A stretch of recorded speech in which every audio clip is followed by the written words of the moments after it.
এখন আমি আমার মালিকের নজরে বসে আছি, দরবারে রিসালাতের সামনে আছি।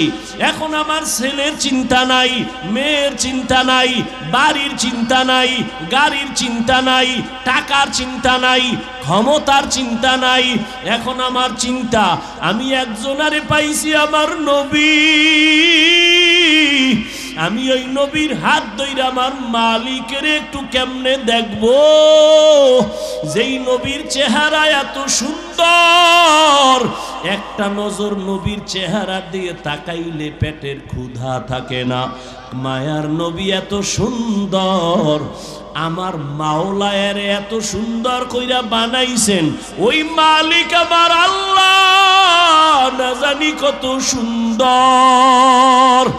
এত সুন্দর আসমান যিনি বানাইছেন তিনি কত সুন্দর, এত সুন্দর কণ্ঠ যিনি দান করছেন তিনি না জানি কত সুন্দর, এত সুন্দর রঙের ফুল বাগান সাজাইছেন তিনি কত সুন্দর। ওরে যারা মাওলার আশিক ওরা ভাবে আর খুঁজে আমার মালিক, আমার আল্লাহরে আমি তো এখনো পাইলাম না। ফুলের ঘেরান পাইলাম, কে বানাইলেন তারে তো পাইলাম না। ওরে আল্লাহর মোহাব্বত যার অন্তরে জমা হয়ে গেছে সে একবার আমার মাওলারে দেখার জন্য পাগল। হানজালা বলে, আমি নবীর দরবারে থাকলে আমার অন্তর থাকে একরকম, আমি নবীর দরবারের বাইরে গেলে তখন আবার অন্তর দুনিয়ামুখী হয়ে যায়। আমার ছেলে, আমার বাড়ি, আমার গাড়ি, আমার টাকা, আমার পয়সা, আমার ক্ষমতা, আমার চেয়ার, এই সব আমার অন্তর আইসা জমা হয়, আমি মুনাফিক হয়ে গেছি। ওমর কয় তো এই অবস্থা তো আমারও হয়। নবীর দরবারে থাকলে দুনিয়ার কোনো চিন্তা নাই, আবার যখন নবীর দরবার থেকে বাইর হইয়া যায় তখন আবার দুনিয়া আমারে পেয়ে ফেলে, দুনিয়া আমাকে গ্রাস করে ফেলে। দুনিয়ার চিন্তা, ছেলের চিন্তা, মেয়ের চিন্তা আমাকে গ্রাস করে ফেলে। এবার কথা, চলো নবীর দরবারে চলো, সমাধান নেই। দোনোজনে যায়, মুনাফিক হয়ে গেছে। ওমরও কয় আমি মুনাফিক হয়ে গেছি, হানজালাও কয় আমি মুনাফিক হয়ে গেছি। হঠাৎ আবু বকর সিদ্দিক রাদিয়াল্লাহু তাআলা আনহুর সামনে দাঁড়ানো। এই ওমর তুমি চিল্লাও কেন? কয় মুনাফিক হয়ে গেছি। হানজালাও কয় মুনাফিক হয়ে গেছি। কারণটা কি? বলে এই কারণ, নবীজির দরবারে যখন থাকি মনে হয় যেন দুনিয়াতে আমার আর কিছু নেই, নবী আমার কলিজা। আমি নবীর হাত লাগাই আমার মালিক আল্লাহর সঙ্গে মোলাকাত করব। কিন্তু নবীর দরওয়াজা থেকে বের হইলে তখন আবার ঢুইকে যায় ছেলে, মেয়ে, স্ত্রী, পরিবার, দুনিয়ার চিন্তা। আবু বকর কয় অবস্থা তো আমারও, মনে হয় আমিও মুনাফিক হয়ে গেছি। আমার মাওলার ভয়, আর তুমি নামাজে দাঁড়াইয়াও দোকান নিয়ে ভাবো, নামাজে দাঁড়াইয়াও ছেলের চিন্তা, মেয়ের চিন্তা, ঘরের চিন্তা, ক্ষমতার চিন্তা। ওরে আবু বকর, নবীর দরবার থেকে বের হইলে দুনিয়া, নবীর দরবারে থাকলে দুনিয়ার চিন্তা নাই, এরপরও ভয়, কান্নার আওয়াজ। আর তোমার আমার তো নামাজের মধ্যেও দুনিয়া ঢুকানো, জিকিরের মধ্যেও দুনিয়া ঢুকানো। তোমার আমার চোখে পানিও নাই, কোনো আফসোসও নাই রে বাবা। নবীর দরবারে গেলেন, রহমতের নবী বলেন, এমন যদি তোমাদের হয় আর ভয় লাগে, এটাই তোমাদের ঈমান যে শুদ্ধ পরিপক্ক, এটাই তার প্রমাণ, তোমাদের ঈমানে কোনো ভেজাল নাই। এরে নবী না আশেক ইব্রাহিম ইবনে আদহাম পাগলের মতো হয়ে গেল। কে আমাকে বোকা বলল? ঠিকই তো, আমার ওয়ার্ডারে বলখের মানুষগুলো দাঁড়ায় আর বসে, কিন্তু আমি তো একবারও চিন্তা করলাম না এই যে সূর্যটা উঠছে পূর্ব দিগন্তে, এই সূর্য তো আমার অর্ডারে উঠেও না, আমার অর্ডারে ডুবেও না। রাতের বেলা আকাশে চাঁদের আলো, আমার অর্ডারে চাঁদ উঠেও না, ডুবেও না। তাহলে এর পেছনে তো একজন মালিক আছে, নাই? ওই মালিকের তালাশ করছনি? এরে আল্লাহর বান্দা, তোমারে কেউ হাদিয়া পাঠাইছে, কে পাঠাইছে তার পরিচয় নাও, মোলাকাতের জন্য পাগল, দেখা করলে মনে হয় আরো হাদিয়া দিবে।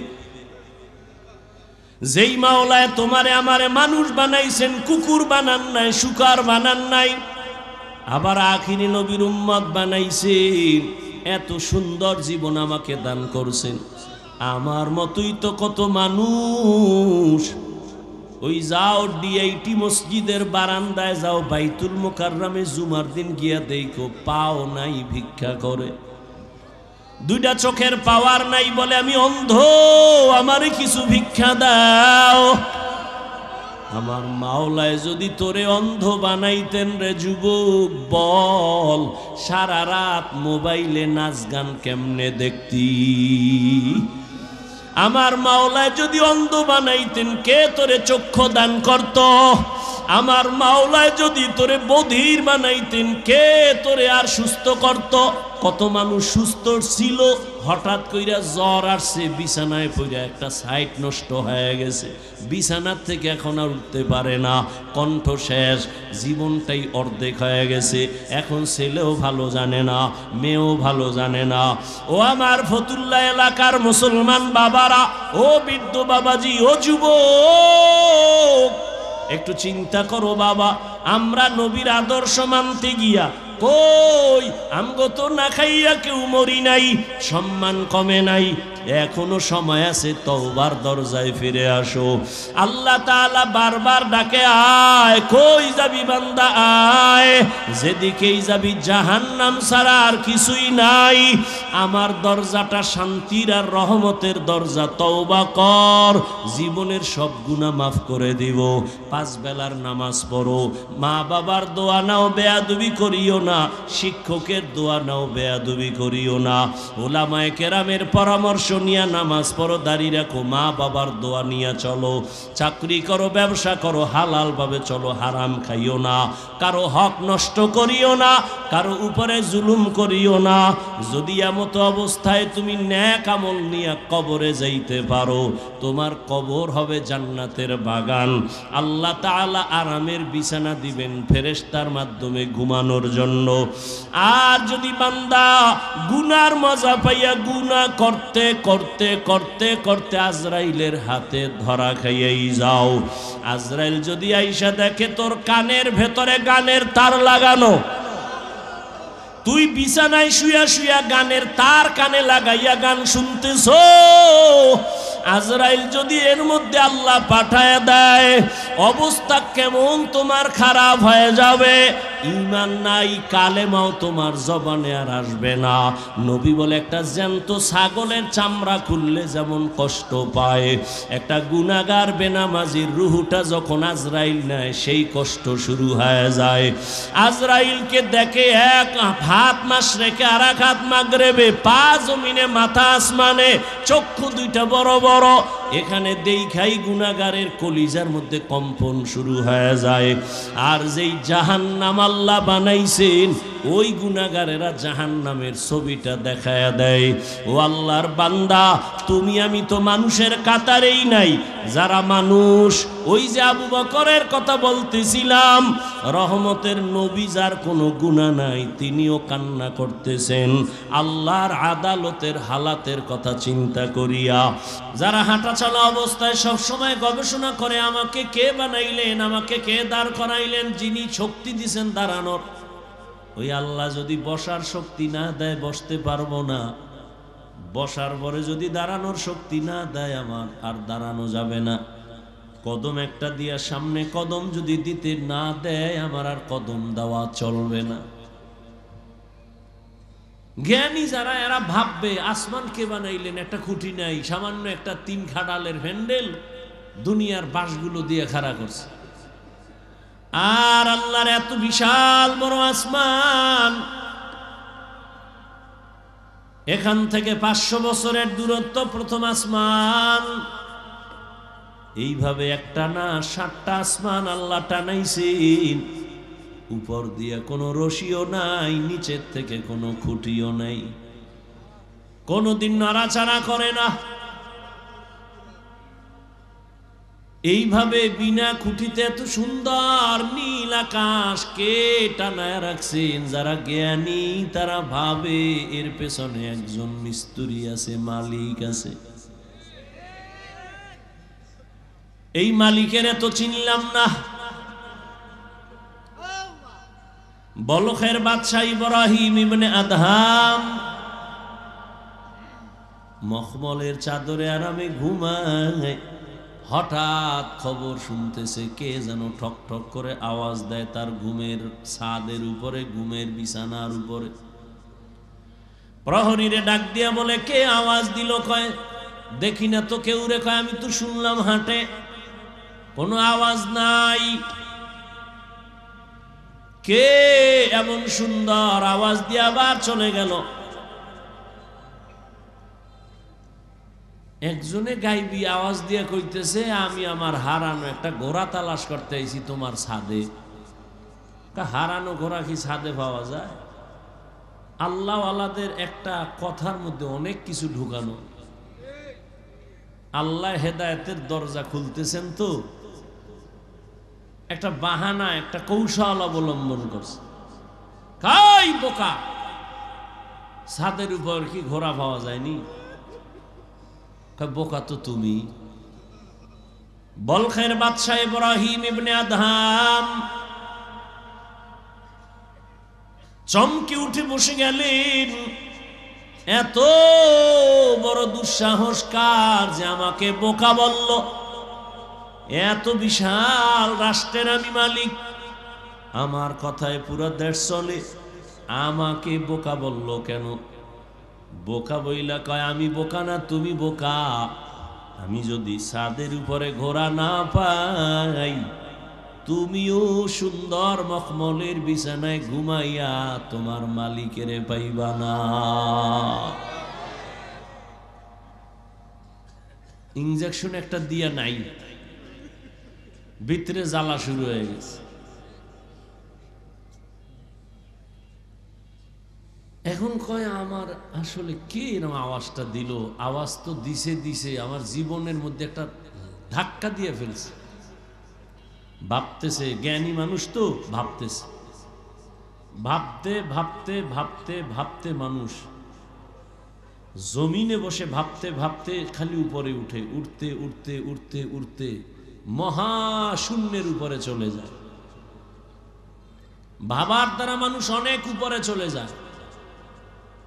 এই ভাবাটারে তরিকাতের লাইনে বলে মোরাকাবা, মুজাহাদা, মুশাহাদা। বেদাতিরা এটারে বলে সাধনা। সাধনা করে 40 বছর পর্যন্ত প্রায় রসুল সাধনা করেছেন বাইতুল্লাহ থেকে দূরে গিয়া হেরা পাহাড়ের গুহায় সাধনা করেছেন। এখন আপনার কাছে প্রশ্ন আমার, বাইতুল্লাহর দাম বেশি না হেরা পাহাড়ের দাম বেশি? বুঝেন না, বুঝলে জবাব দিবেন না, চুপ থাকবেন। উল্টাপাল্টা বললে ইমানের ঘাটতি হবে। বাইতুল্লাহর দাম বেশি না হেরা পাহাড়ের দাম বেশি? বাইতুল্লাহ। কোরআনের আয়াত দিয়া তো বাইতুল্লাহর দাম আল্লাহ বলেছেন, ইন্না আউয়ালা বাইতিন উযিআ লিন-নাসি লাল্লাযী বিবাক্কাতা মুবারাকাও ওয়া হুদা মুবারাকাও ওয়া হুদাল লিল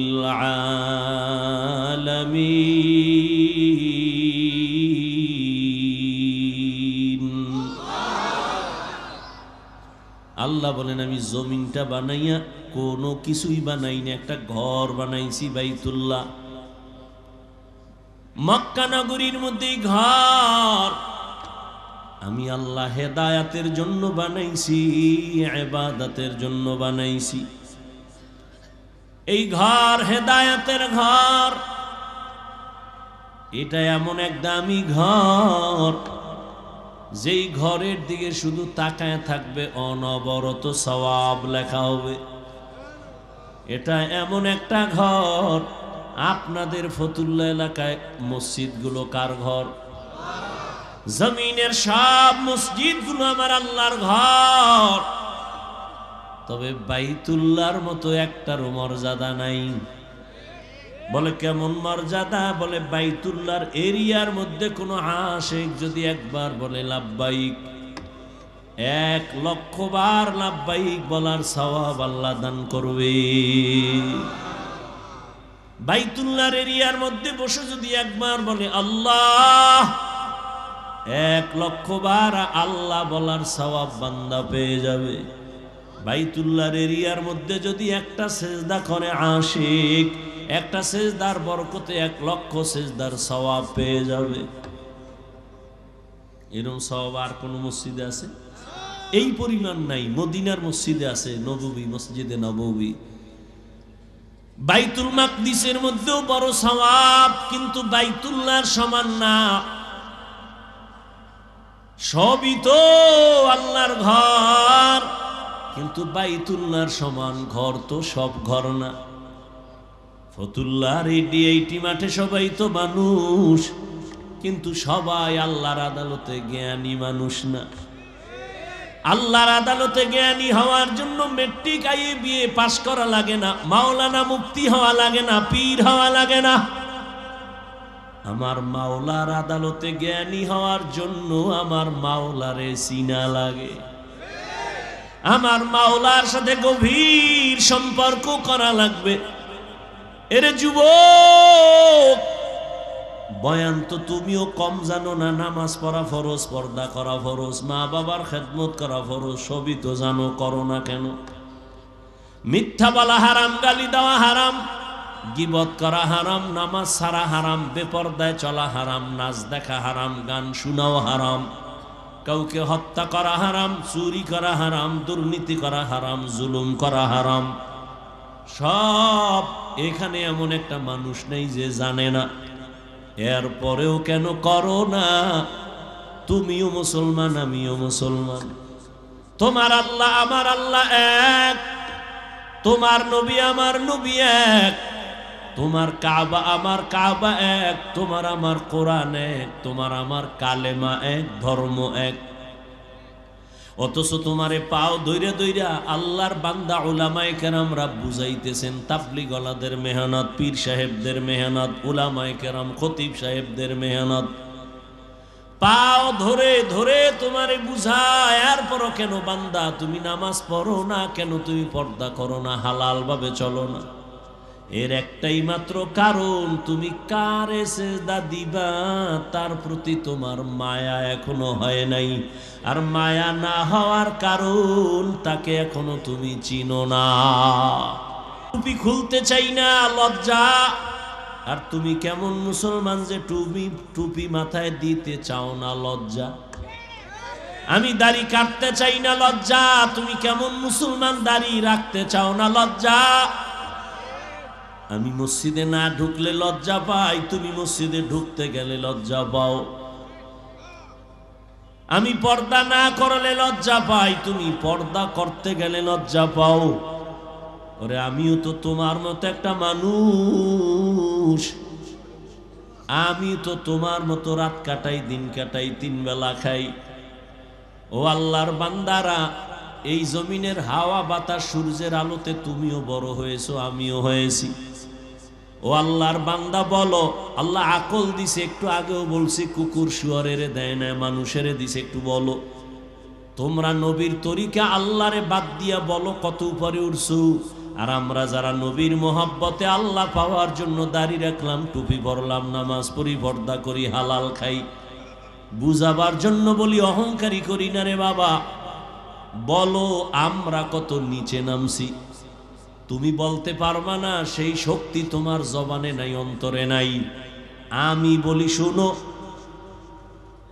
কেউ কাঁদতেছে পাইয়াও সব হারাইছি, আর একদল কান্দে পাইয়াও পাই না। চেয়ারম্যানের চেয়ারের মেয়াদ শেষ। আর যারা নবীর আদর্শ নিয়ে আসিলাম, আগে যেমন আছি এখনো আছি, সামনে এমনই থাকবে, কোনো চিন্তাই নাই। চেয়ারম্যানের চেয়ারের মেয়াদ শেষ, আর নবীর আদর্শওয়ালা টুপিওয়ালা ওলামায়ে কেরামের কোনো মেয়াদি নাই, শেষ হবে আবার কি? এই সম্মানকে দিছেন, টাকা দিয়া সম্মান কিনলে ফুলের মালার পরে আবার জুতার মালা। আর আমার মাওলায় যারে সম্মান দেয় ওই বান্দার সম্মানে দুনিয়াতেও বাদশাহ, পরকালেও বাদশাহ। হে খোদা দয়াময় রব্বুল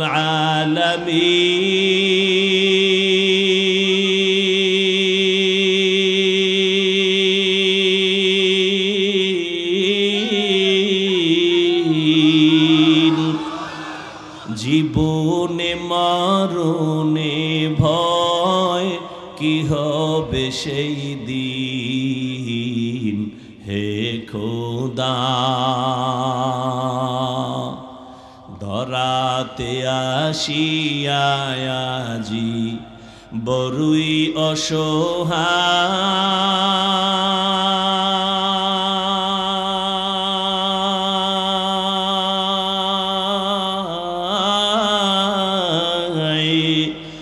ইহকালের মায়া জালে অন্ধ যে সবাই।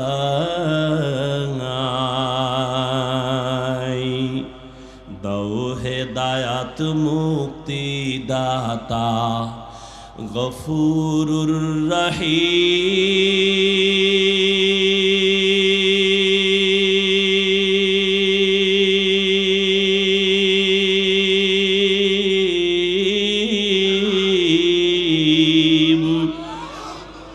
জীবনে মরণে ভয় কি হবে সেই দিন। হে খোদা, হে খোদা দয়াময় রব্বুল আলামিন,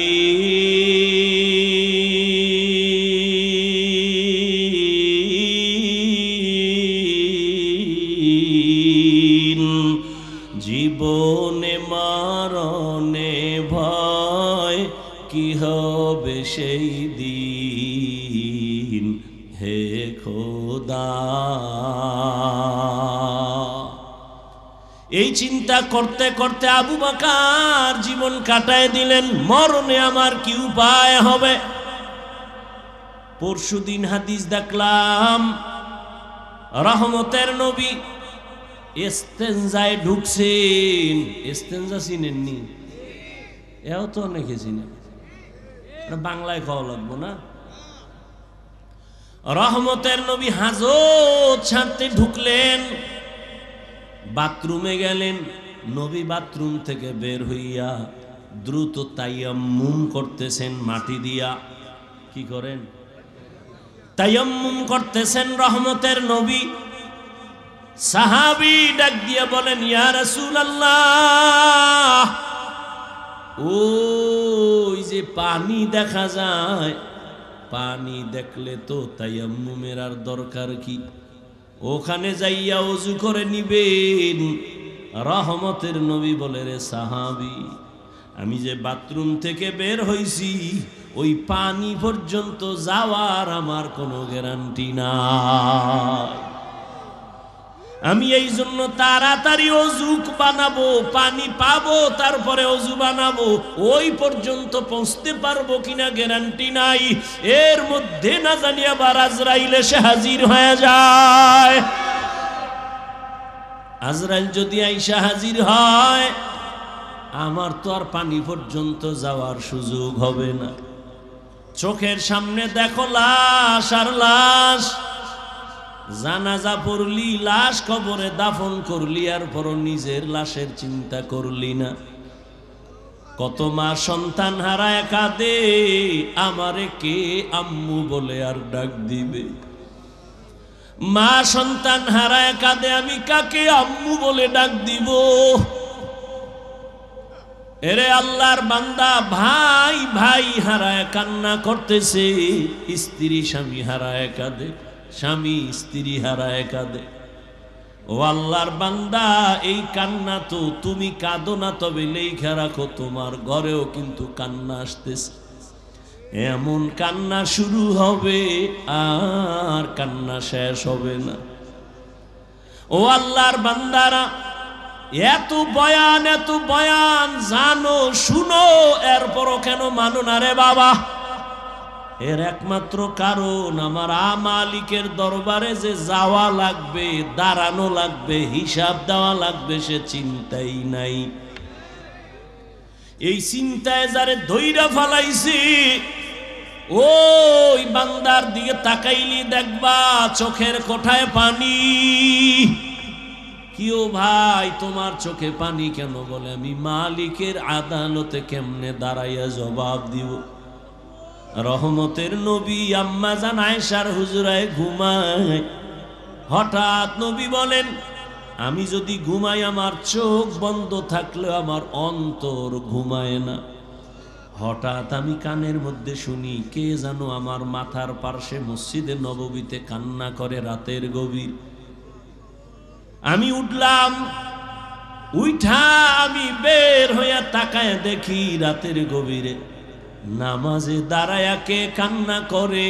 দুনিয়ার কোনো সাধারণ কেউ না, আমার কলিজার সাহাবী, জান্নাতের 1 নাম্বার সার্টিফিকেটধারী সাহাবী আবু বকর নামাজে দাঁড়ায়া দাঁড়ায়া কান্না করতেছি। আমি নবী পেছনে অপেক্ষা করতেছিলাম।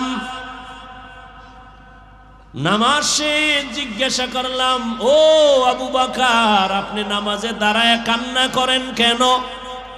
আবু বকর বলেন, ইয়া রাসূলুল্লাহ, আমি আল্লাহর আদালতে কেমনে দাঁড়াবো সেই ভয়।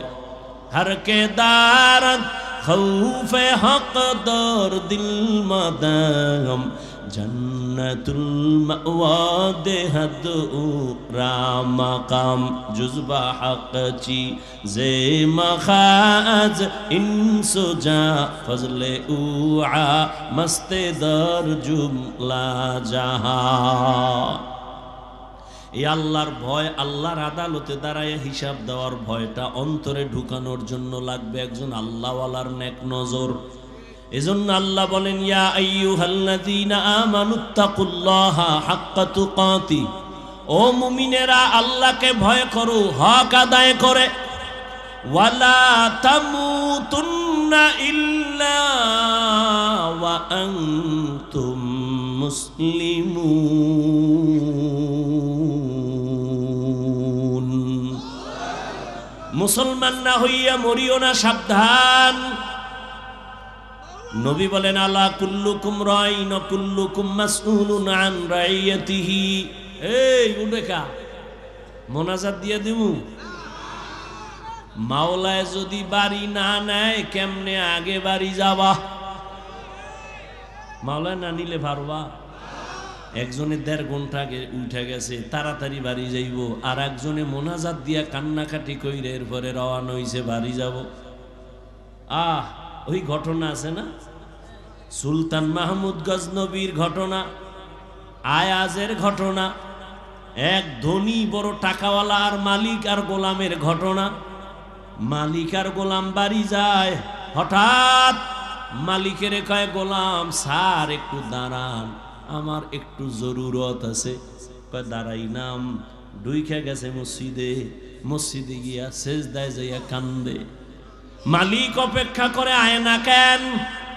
নাইমা গিয়া দেখে গোলাম সেজদায় পড়ে কাঁদে, ও মালিক তোমার দরবারে হাজির, তুমি কবুল করো।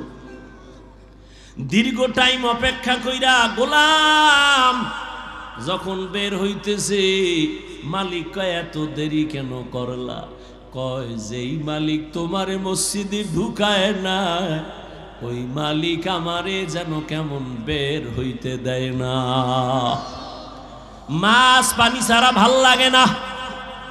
মাছ পানি পাইলে মনে করে আমার জীবন। আরে আমার মাওলা পাকের যারা আশিক, আল্লাহর মোহাব্বতের যারা গোলাম, ওরা দুনিয়ার রং তামাশায় পইরা গেলে ভাল লাগে না। কখন জিকিরের ময়দানে ঢুকবে, কখন একটু আলেমের কাছে যাবে, কখন একটু কোরআনের তেলাওয়াতের আওয়াজ অন্তরে নিবে, কখন একটু জায়নামাজে দাঁড়াবে, কখন আমার মাওলাকে একটু মায়া কইরা ডাকবে, ও আল্লাহ আরে আমার মাওলারে ডাকলেই তো বান্দা এত খুশি, আল্লাহর মোহাব্বত অন্তরে জমা হয়ে যায়। হানজালা নবীর সাহাবী, ঘটনা আপনারা নাম শুনছেন। হানজালা রহমতের নবীর বড় আশিক। একদিন রাস্তায় হাঁটে আর ঘুরে আর কয়, না ফাকা হানজালা, না ফাকা হানজালা, আমি হানজালা মুনাফেক হয়ে গেছি, মুনাফেক। ঘুরতে ঘুরতে দেখা ওমরের সাথে। এই হানজালা, কি চিল্লাও কেন? আমি মুনাফেক হয়ে গেছি। কয় কেন? কয় আমি নবীর কাছে যখন থাকি তখন আমার অন্তর এমন যে আমি আর কোনো দুনিয়ায় নাই, এখন আমি আমার মালিকের নজরে বসে আছি, দরবারে রিসালাতের সামনে আছি।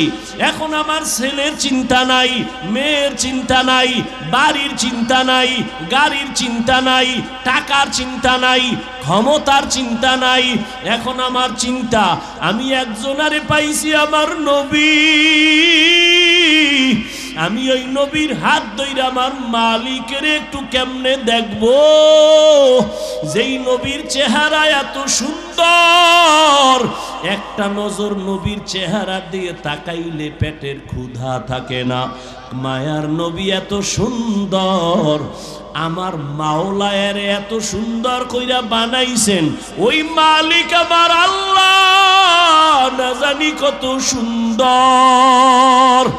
এত সুন্দর আসমান যিনি বানাইছেন তিনি কত সুন্দর, এত সুন্দর কণ্ঠ যিনি দান করছেন তিনি না জানি কত সুন্দর, এত সুন্দর রঙের ফুল বাগান সাজাইছেন তিনি কত সুন্দর। ওরে যারা মাওলার আশিক ওরা ভাবে আর খুঁজে আমার মালিক, আমার আল্লাহরে আমি তো এখনো পাইলাম না। ফুলের ঘেরান পাইলাম, কে বানাইলেন তারে তো পাইলাম না। ওরে আল্লাহর মোহাব্বত যার অন্তরে জমা হয়ে গেছে, সে একবার আমার মাওলারে দেখার জন্য পাগল। হানজালা বলে, আমি নবীর দরবারে থাকলে আমার অন্তর থাকে একরকম, আমি নবীর দরবারের বাইরে গেলে তখন আবার অন্তর দুনিয়ামুখী হয়ে যায়। আমার ছেলে, আমার বাড়ি, আমার গাড়ি, আমার টাকা, আমার পয়সা, আমার ক্ষমতা, আমার চেয়ার, এই সব আমার অন্তর আইসা জমা হয়, আমি মুনাফেক হয়ে গেছি। ওমর কয়, তো এই অবস্থা তো আমারও হয়। নবীর দরবারে থাকলে দুনিয়ার কোনো চিন্তা নাই, আবার যখন নবীর দরবার থেকে বাইর হইয়া যায় তখন আবার দুনিয়া আমারে পেয়ে ফেলে, দুনিয়া দুনিয়া আমাকে গ্রাস করে ফেলে, দুনিয়ার চিন্তা, ছেলের চিন্তা, মেয়ের চিন্তা আমাকে গ্রাস করে ফেলে। এবার কথা, চলো নবীর দরবারে চলো, সমাধান নেই। দোনোজনে যায়, মুনাফেক হয়ে গেছে। ওমরও কয় আমি মুনাফেক হয়ে গেছি, হানজালাও কয় আমি মুনাফেক হয়ে গেছি। হঠাৎ আবু বকর সিদ্দিক রাদিয়াল্লাহু তাআলা আনহুর সামনে দাঁড়ানো। এই ওমর, তুমি চিল্লাও কেন? কয় মুনাফেক হয়ে গেছি। হানজালাও কয় মুনাফেক হয়ে গেছি। কারণটা কি? বলে এই কারণ, নবীজির দরবারে যখন থাকি মনে হয় যেন দুনিয়াতে আমার আর কিছু নেই, নবী আমার কলিজা, আমি নবীর হাত লাগাই আমার মালিক আল্লাহর সঙ্গে মোলাকাত করব। কিন্তু নবীর দরওয়াজা থেকে বের হইলে তখন আবার ঢুইকা যায় ছেলে, মেয়ে, স্ত্রী, পরিবার, দুনিয়ার চিন্তা। আবু বকর কয়, অবস্থা তো আমারও, মনে হয় আমিও মুনাফেক হয়ে গেছি, আমার মাওলার ভয়। আর তুমি নামাজে দাঁড়াইয়াও দোকান নিয়ে ভাবো, নামাজে দাঁড়াইয়াও ছেলের চিন্তা, মেয়ের চিন্তা, ঘরের চিন্তা, ক্ষমতার চিন্তা। ওরে আবু বকর, নবীর দরবার থেকে বের হইলে দুনিয়া, নবীর দরবারে থাকলে দুনিয়ার চিন্তা নাই, এরপরও ভয়, কান্নার আওয়াজ। আর তোমার আমার তো নামাজের মধ্যেও দুনিয়া ঢুকানো, জিকিরের মধ্যেও দুনিয়া ঢুকানো, তোমার আমার চোখে পানিও নাই, কোনো আফসোসও নাই রে বাবা। নবীর দরবারে গেলেন, রহমতের নবী বলেন, এমন যদি তোমাদের হয় আর ভয় লাগে, এটাই তোমাদের ঈমান যে শুদ্ধ পরিপক্ক, এটাই তার প্রমাণ, তোমাদের ঈমানে কোনো ভেজাল নাই। এরে নবীরা আশেক, ইব্রাহিম ইবনে আদহাম পাগলের মতো হয়ে গেল, কে আমাকে বোকা বলল? ঠিকই তো, আমার অর্ডারে বলখের মানুষগুলো দাঁড়ায় আর বসে, কিন্তু আমি তো একবারও চিন্তা করলাম না এই যে সূর্যটা উঠছে পূর্ব দিগন্তে, এই সূর্য তো আমার অর্ডারে উঠেও না, আমার অর্ডারে ডুবেও না। রাতের বেলা আকাশে চাঁদের আলো, আমার অর্ডারে চাঁদ উঠেও না ডুবেও না। তাহলে এর পেছনে তো একজন মালিক আছে, নাই? ওই মালিকের তালাশ করছনি? এরে আল্লাহর বান্দা, তোমারে কেউ হাদিয়া পাঠাইছে, কে পাঠাইছে তার পরিচয় নাও, মোলাকাতের জন্য পাগল, দেখা করলে মনে হয় আরো হাদিয়া দিবে। যেই মাওলায় তোমারে আমারে মানুষ বানাইছেন, কুকুর বানান নাই, শুকার বানান নাই, আবার আখিরি নবীর উম্মত বানাইছেন, এত সুন্দর জীবন আমাকে দান করছেন। আমার মতোই তো কত মানুষ, ওই যাও ডিআইটি মসজিদের বারান্দায় যাও, বাইতুল মুকাররমে জুমার দিন গিয়া দেখো, পাও নাই ভিক্ষা করে, দুইটা চোখের পাওয়ার নাই, বলে আমি অন্ধ, আমারে কিছু ভিক্ষা দাও। আমার মাওলায় যদি তোরে অন্ধ বানাইতেন রে যুবক, বল সারা রাত মোবাইলে নাচ গান কেমনে দেখতি? আমার মাওলায় যদি অন্ধ বানাইতেন, কে তোরে চক্ষু দান করত? আমার মাওলায় যদি তোরে বধির বানাইতেন, কে তোরে আর সুস্থ করত? কত মানুষ সুস্থ ছিল, হঠাৎ কইরা জ্বর আসছে, বিছানায় পড়ে একটা সাইট নষ্ট হয়ে গেছে, বিছানার থেকে এখন আর উঠতে পারে না, কণ্ঠ শেষ, জীবনটাই অর্ধেক হয়ে গেছে। এখন ছেলেও ভালো জানে না, মেয়েও ভালো জানে না।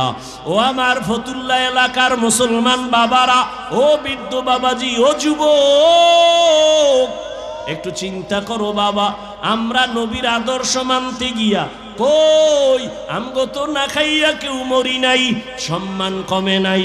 আমি তোমাকে বলি না আমগো মতো হুজুর হয়ে যাও, একবারও বলি না রে বাবা, বরং তুমি স্কুলে পড়ো আলহামদুলিল্লাহ, কলেজে পড়ো, চাকরি করো, ব্যবসা করো আলহামদুলিল্লাহ, তবে ওখানে থাইকেই তুমি আমার মালিকের সাথে একটা লাইন লাগাও, ওখানে থাইকা নামাজের সেজদা দাও।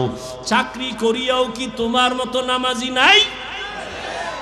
ব্যবসা করে নামাজ ছাড়ে না এরকম জেনারেল লাইনের মানুষ কি নাই? তোমার মতো যুবক রাস্তায় গাড়ি চালায়, এক বেলার নামাজও ছাড়ে না, দাড়িও কাটে না, বলো বাবা তুমি কেন পারো না? তোমার মতো কত যুবক নদীর মধ্যে মাছ ধরে, নামাজ ছাড়ে না, বলো তুমি কেন পারো না? তোমার মতো যুবক স্কুল কলেজে পড়িয়াও নামাজ ছাড়ে না, বলো তুমি কেন পারো না? আসলে কি তোমার কপাল পুড়িয়া গেছে, নাকি কোরআন হাদিস মিথ্যা মনে করেছো? যদি বলো হ্যাঁ, তো একটা ভুল কোরআন থেকে বের করে দাও, আমিও দাড়িটা কেটে ফেলি, নামাজ বন্ধ করে দেই। যদি কোরআনে ভুল হয় সবই ভুল, আল্লাহ ভুল। আর যদি বলো না আল্লাহর কোরআন সত্য, তো আল্লাহ আছেন সত্য, গুনাহ নিয়ে কবরে গেলে আযাব হবে তাও সত্য, নেক আমল নিয়ে যদি যাও জান্নাত পাইবা তাও সত্য। আল্লাহর কোরআন মিথ্যা না সত্য? ওই কোরআনে জান্নাতের বয়ান আসেনি, ওই কোরআনে জাহান্নামের বয়ান আসেনি। কে জান্নাতে যাবে, কে জাহান্নামে যাবে আল্লাহ তাও বলেছেন। মনটাকে শুধু বুঝাইও। হাফিজুর রহমান ভাই তো আমাদেরকে হুজুর হওয়ার জন্য তাকিদ দেয় নাই, হাফিজ ভাই তো কওমি মাদ্রাসায় যাইতে বলে নাই, হাফিজুর রহমান তো তাবলিগ না গেলে জাহান্নামে যাবা বলে নাই। কি বলছে? স্কুলে পড়লেও নামাজ ছাড়া যাবে না। স্কুলে পড়িয়াও তো আমার মতো যুবক নামাজ পড়ে, আমি কেন পারি না? আমার মতো যুবক চাকরি করে নামাজ পড়ে, আমি কেন পারি না? আমার মতো যুবক ব্যবসা করে নামাজ পড়ে, আমি কেন পারি না? আমার কপাল বুঝি খারাপ, গুনার কারণে আল্লাহ বুঝি আমার উপরে বেজার হয়ে গেল, এখনো সময় আছে, তওবার দরজায় ফিরে আসো। আল্লাহ তাআলা বারবার ডাকে, আয়, কই যাবি বান্দা, আয়, যেদিকেই যাবি জাহান্নাম ছাড়া আর কিছুই নাই। আমার দরজাটা শান্তির আর রহমতের দরজা, তওবা কর, জীবনের সব গুনাহ মাফ করে দিব।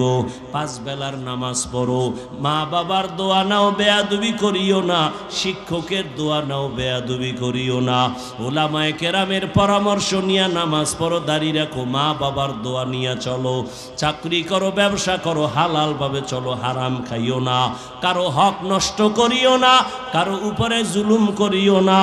যদি এমত অবস্থায় তুমি নেক আমল নিয়ে কবরে যাইতে পারো, তোমার কবর হবে জান্নাতের বাগান। আল্লাহ তাআলা আরামের বিছানা দিবেন ফেরেশতার মাধ্যমে ঘুমানোর জন্য।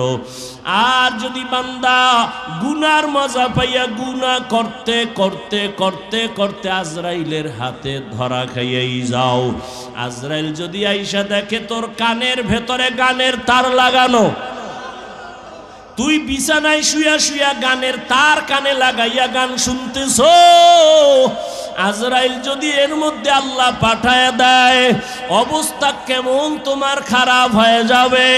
ঈমান নাই, কালেমাও তোমার জবানে আর আসবে না। নবী বলে, একটা জ্যান্ত ছাগলের চামড়া খুললে যেমন কষ্ট পায়, একটা গুনাহগার বেনামাজির রুহুটা যখন আজরাইল নেয়, সেই কষ্ট শুরু হয়ে যায়। আজরাইলকে দেখে এক হাত মাশরিকে আর এক হাত মাগরিবে, পা জমিনে মাথা আসমানে, চক্ষু দুইটা বড় বড়, এখানে দেখাই গুনাহগারের কলিজার মধ্যে কম্পন শুরু হয়ে যায়। আর যেই জাহান্নাম আল্লাহ বানাইছেন, ওই গুনাহগারেরা জাহান্নামের ছবিটা দেখায়া দেয়।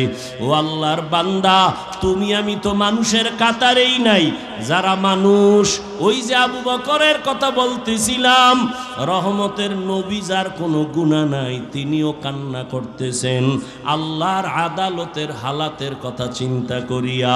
আম্মা জান আয়েশা রাদিয়াল্লাহু আনহা বলেন, নবীজিকে আমি জিজ্ঞাসা করলাম, নবী আমার রুমে বৈশা কাঁদেন কেন? নবী বলেন, ও আয়েশা, হাসরের ময়দানে আমার উম্মতের কি উপায় হবে, এই চিন্তায় আমি কান্না করতেছি। আম্মাজান বলেন, ও নবী, হাসরের মাঠটা কেমন হবে? নবী বলেন, আয়েশা, এই জমিনটা হবে কিয়ামতের মাঠ, আরাফার ময়দান হবে আল্লাহর বিচারালয়, আদালত। এই দুনিয়ায় তো বড় বড় মাস্তান তো চলে গেল, আল্লাহর কোরআনের একটা ভুল বের করতে পারে নাই, নবীর একটা কথার মিথ্যা প্রমাণ করতে পারে নাই।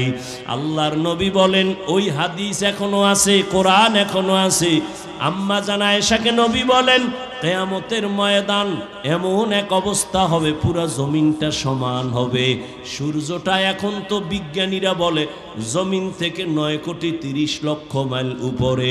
কিয়ামতের ময়দানে আল্লাহ অর্ডার করবে, সূর্য নিচে নেমে আয়, তোর যত মুখ আছে নিচে কর, যত তাপ আছে তাপ জমিনে ছাড়।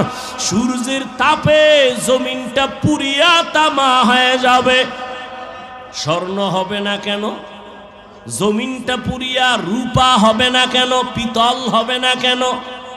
মুফাসসিরিনে কেরাম বলেন, স্বর্ণ, রূপা, তামা, পিতল এগুলো হবে না। জমিনটা তামা হওয়ার কারণ, তামার ধাতুর মধ্যে একটা গুণ আছে, স্বর্ণের মধ্যে নাই, রূপার মধ্যে নাই। বলে কি? কয় স্বর্ণের এক মাথা গরম হলে ভিন্ন মাথা গরম হয় না, রূপার এক অংশ গরম হলে অন্য অংশ গরম হয় না। কিন্তু তামা এক পার্শ্বে গরম হয়ে গেলে পুরাটাই গরম হয়ে যাবে। আল্লাহ যখন বলবে, সূর্য তুই মনের মতো তাপ দিতে পারো না, আজকে সব তাপ ছাইরা দে, সূর্যের এমন তাপ শুরু হয়ে যাবে, জমিনটা তামা হয়ে যাবে। নবী কান্না করেন আর বলেন, আয়েশা, অন্যদিকে জাহান্নামের আওয়াজ, জাহান্নাম চিল্লায়া বলবে, আল্লাহ বেনামাজি কই, বেপরদাওয়ালা গুনাহগারেরা কই, আমার পেটের মধ্যে দাও, আমার পেটে বড় ক্ষুধা। আল্লাহ বলবে জাহান্নাম একটু অপেক্ষা কর, আমি বিচারটা শেষ করে নেই, তারপরে তোর খোরাক আমি দিতেছি। নবী বলেন জাহান্নাম থামে না, তখন আল্লাহ অর্ডার দিবেন, এই ফেরেশতারা জাহান্নামের গলার মধ্যে 70,000 শিকল লাগাইয়া বাঁধো। এক একটা শিকলের গোড়ায় 70,000 ফেরেশতা ধর, ধইরা ভালো কইরা পেছন দিকে টাইনা রাখ, ও যেন আমার আদালতের দিকে আসতে না পারে। যদি আমার আদালতের দিকে আগায়, আমি তো আর বিচার করতে পারবো না। জাহান্নামের আগুন এই মানুষগুলোকে পেটের মধ্যে নিয়ে নিবে। আল্লাহর অর্ডারে ফেরেশতারা জাহান্নামের গলায় শিকল লাগাইয়া 70,000 কইরা এক একটা শিকলের গোড়ায় জাহান্নামের ধরবে, ধইরা রাখতে পারবে না। এত চিল্লানি দিয়া বলবে, আল্লাহ বেনামাজি গুনাহগার আমার খোরাকগুলো দাও, ক্ষুধা। আল্লাহ পাক নবী বলেন, আল্লাহর ফেরেশতারা যখন ধরে রাখতে পারবে না, তখন আমি মুহাম্মদের অন্তরে বড় মায়া, আমি সাথে সাথে সিজদায় পড়ে বলবো, আল্লাহ জাহান্নামের ফিরাও, আমার উম্মত মনে হয় ধইরা ফালাইবে, ফিরাও, আমার উম্মত যেন জাহান্নামের আগুনে না যায়। আমার উম্মত যদি জাহান্নামে যায়, আমি জান্নাতে যাব না। তখন আল্লাহ বলবে, নবী আপনি মাথা উঠাইয়া দেন, কাঁদিয়েন না, আপনার কান্না আমি সহ্য করতে পারি না। আমি মাথা উঠাইয়া দিব।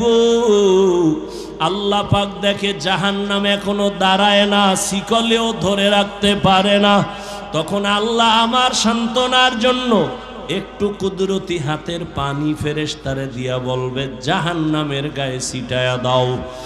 যখন জাহান্নামের গায়ে আল্লাহর দেওয়া কুদরতের পানিটা ছিটায় দিবে, জাহান্নাম দ্রুত গতিতে পেছনে ভাগতে থাকবে।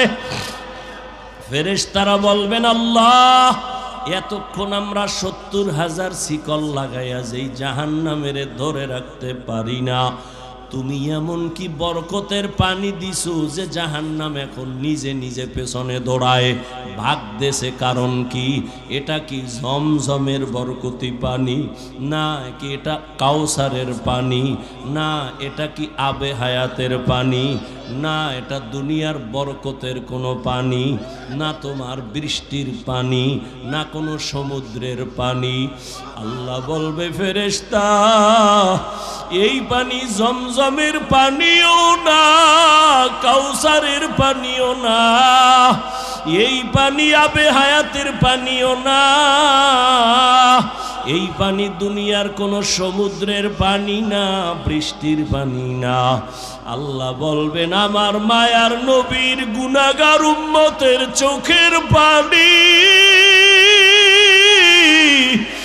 দুনিয়াতে আমার মায়ার নবীর উম্মতেরা গুনার কথা স্মরণ করে কাঁদত।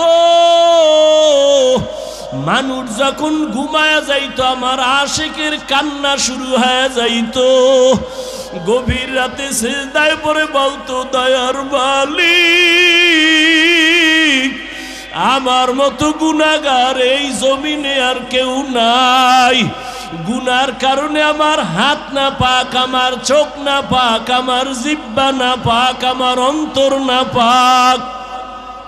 আয় আল্লাহ, তোমার দেওয়া সূর্যের আলো, পানি, বাতাস সব নেয়ামত খাইয়া তোমার নাফরমানি করেছি।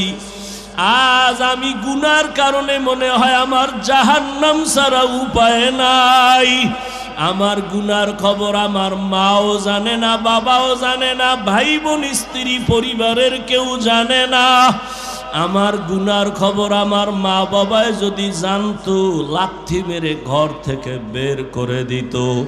আমার গুনার খবর যদি আমার স্ত্রী জানতো, আমাকে স্বামী বইলা গ্রহণ করতো না। আমার গুনার খবর যদি আমার সন্তান জানতো, কোনোদিন আমাকে বাবা বলতো না। ও দয়ার মালিক যে তুমি কত দয়ার মালিক! আমার সব গুনার খবর জানো। ও আল্লাহ, এ যুবকের আমার মাওলারে ডাক দে, 2 ফোঁটা চোখের পানি ছাড়, আর গুনার কত স্মরণ করে ক্ষমা চাও। আর আল্লাহরে বলো, আমার মাওলা যে কেমন দয়ার মাওলা। ওরে দরওয়াজা জানালা বন্ধ করে মোবাইলের দ্বারা যে গুনাহ করেছ, ওই দরওয়াজা জানালার ভেতরের গুনার খবর মাও জানে না, বাবাও জানে না। ওরে আমার মাওলারে ফাঁকি দিতে পারো নাই রে বাবা। আরে তোমার গুনার খবর যদি মা জানতো, ঘর থেকে বের করে দিত। কিন্তু আমার মাওলা যে কেমন দয়ার মালিক। গুনাহ করছি, দেবরের ভেতরে জাহান্নামের আগুন লাগায় দাও। আল্লাহ রাগান্বিত হয়ে বলবে, ও কবরের মাটি,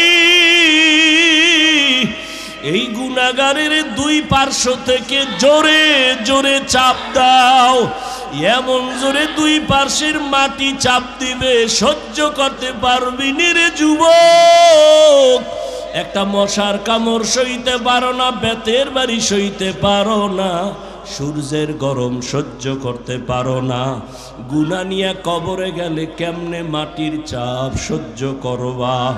ওরে আল্লাহরে এখনো বন্ধু বানাও।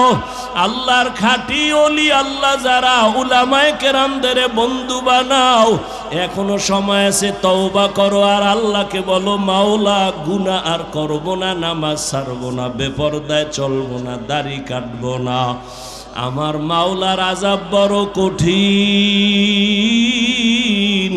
আল্লাহ এজন্য বলেছেন, মুসলমান না হইয়া মরণ বরণ করিও না। এখনো সময় আছে, তওবা করে নাও।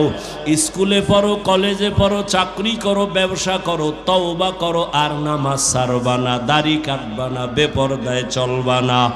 মা বাবার দোয়া নিয়া, উলামায়ে কেরামের দোয়া নিয়া, শিক্ষক মুরব্বীদের দোয়া নিয়া নবীর তরিকায় চলবা।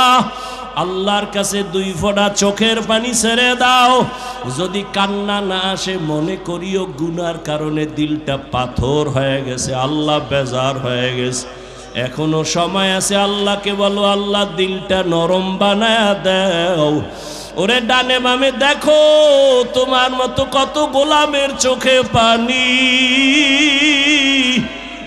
তোমার আমার চোখে কেন পানি নাই? গুনার কারণে আল্লাহ বেজার। ওরে কান্নাওয়ালার কাছে হাতটা বাড়াইয়া দোয়া চাও, আর বলো, ও কান্নাওয়ালা ভাই, আমার জন্য একটু দোয়া করেন। আমার গুনার কারণে আমার কলবটা পাথরের মতো শক্ত, আমার চোখে পানি আসে না। দোয়া, কান্নাওয়ালার দোয়া ফেরত যাবে না। আল্লাহর কাছে তওবা করো, মরিয়াও গেলে আর নামাজ ছাড়বা না, গুনাহ নিয়ে কবরে যাইবা না। যদি তওবার নিয়ত হয়, 2টো হাত আমার আল্লাহকে দেখাইয়া দাও। আয় আল্লাহ, হাতগুলো কবুল করে নেন, তওবা কবুল করে নেন। আয় আল্লাহ, তওবার উপরে মজবুত হইয়া চলার তৌফিক দান করেন, আমিন। আলহামদুলিল্লাহি রাব্বিল আলামিন। والصلاة والسلام على سيد الأنبياء والمرسلين وعلى آله وأصحابه أجمعين يا أرحم الراحمين يا أرحم الراحمين يا أرحم الراحمين رب ارحمهما كما ربياني صغيرا رب ارحمهما كما ربياني صغيرا এ জীবনে না করিলাম বন্দেগী, গুনাহ করে কাটাইলাম জিন্দেগি। তওবা করে আবার তওবা ভাঙ্গিলাম অবশেষে খাঁটি তওবা করিলাম অবশেষে খাঁটি তওবা করিলাম। ইয়া আল্লাহ কুদরতের নজর দিয়া তাকায় দেখেন